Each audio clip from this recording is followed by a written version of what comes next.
Les légendes du rock psychédélique. Le groupe s'est lancé en 65, composé de génies talentueux tels que Roger Waters, David Gilmour, Richard Wright, Nick Mason et Syd Barrett. Le groupe parcourra le monde entier pour disséminer ses riffs de guitare légendaires et faire péter leur crâne à leurs auditeurs. Ils explosent littéralement avec l'album The Dark Side of the Moon en 1973, qui détient une des covers les plus emblématiques de l'histoire et je suis sûr que vous connaissez. D'ailleurs, cet album The Dark Side of the Moon aura passé 741 semaines au classement Billboard, c'est-à-dire environ 14 ans, dans le top 200. Voilà.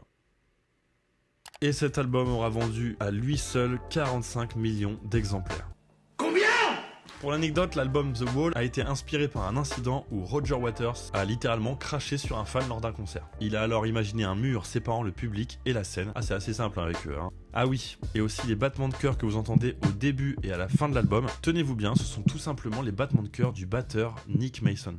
Plutôt cool. Il y a vraiment que eux pour avoir des idées pareilles, ce qui démontre une fois de plus de l'ingéniosité dont ils pouvaient faire preuve. Les Pink Floyd sont connus pour leurs albums conceptuels et leurs spectacles visuellement impressionnants. Leurs performances live étaient des événements spectaculaires mêlant musique, théâtre et effets visuels. Ils ont ouvert la voie à une nouvelle façon de considérer les performances live avec des scénographies toujours plus grandioses. Leur héritage musical réside dans leur capacité à créer des paysages sonores immersifs et à explorer des thèmes profonds tels que la folie, la guerre et la condition humaine. Le tout dans un style de rock psychédélique relativement propre à leur époque. Véritable chef de proue du mouvement hippie à balles de LSD des années 70, ils seront parmi les principaux représentants du mouvement Peace and Love. Bordel, on en fait vraiment plus des comme ça aujourd'hui, hein.